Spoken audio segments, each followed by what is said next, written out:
नंदनवन नाम का एक जंगल हुआ करता था। उस जंगल में सभी जानवर पंछियां मिलजुल कर रहा करते थे।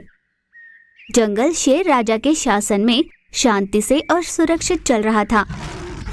उसी जंगल में कई गौरैया भी थे।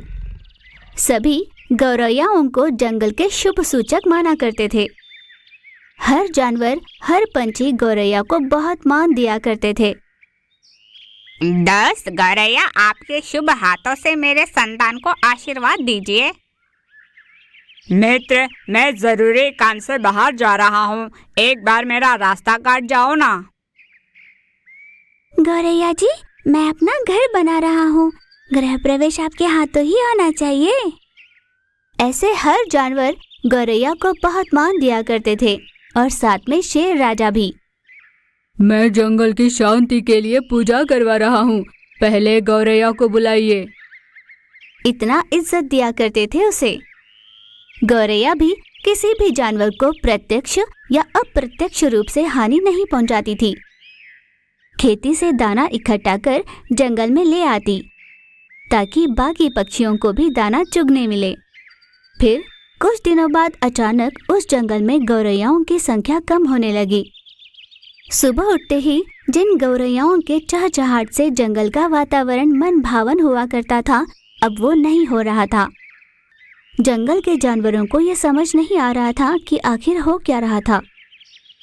एक एक कर सारी गौरैया खत्म हुई, बस एक बच गई थी। देखते देखते मेरे सभी संबंधी, मेरा परिवार खत्म हो गए। अब बाहर जाने से डर लगता है। यूं डर कर गौरैया अपने घोंसले से बाहर ही नहीं आ रही थी। इस बात से बाकी पक्षियां और जानवर बहुत दुखी हो रहे थे। ये बात फैलकर मृगराज तक पहुंची। मृगराज ने बंदर को बुलावा भेजा। बंदर जी, जंगल में अचानक गौरैयाओं की संख्या कम होने की क्या वजह है? मृगराज जी, दरअसल अपने जंगल के चारों ओर सेल फोन के टावर्स लगाए गए हैं। अब हर कोई सेल फोन का इस्तेमाल करने लगा है। उससे आने वाली ऊर्जा से गौरैयाएं मर रही हैं। ये कैसे मनुष्य है? बाहर जाते हैं तो मार कर भगाते हैं, जंगल में रहे तो इस तरह सांकेतिक रूप में मार रहे हैं। शेर बहुत चिंतित हुआ। सभी पंछियां और जानवर गौरैया से बाहर आने के लिए कहते, पर गौरैया बाहर नहीं आती थी। इसलिए जानवरों ने सोचा कि अब उसे जबरदस्ती करना सही नहीं होगा। चहचहाता जंगल अब गूंगा सा हो गया था। अब मुझे जीने का कोई मन नहीं। भला छुप जाने से क्या मैं बच जाऊंगी? मैं खुद ही खुद को खत्म करती हूँ। ऐसा वो सोच रही थी। वो सीधे नदी के पास गई। उस नदी में कूदकर उसने खुदकुशी कर ली। कुछ ही समय में उस नदी से वन देवी उस गौरैया को लिए बाहर निकली। ये क्या हो रहा है? मेरे ही आंखों के सामने मेरी संतानें आत्महत्या करेंगे और मैं देखती रहूंगी? मैं तुम्हारी समस्या जानती हूँ। मैं तुम्हें एक जादुई शक्ति दे रही हूँ। ऐसा कहकर वो अदृश्य हुई।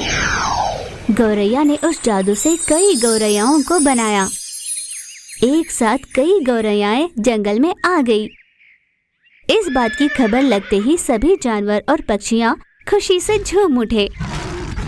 फिर से गौरैयाओं की चहचहाट से जंगल का वातावरण मन भावन बन गया। जंगल की खुशहाली वापस लौटी थी। जैसे जंगल में गौरैया को जादुई शक्ति मिली, वैसे सच में तो नहीं हो सकती ना। फिर गौरैयाओं की प्रजाति को बचाने के लिए हमें क्या करना चाहिए, आपको पता है ना?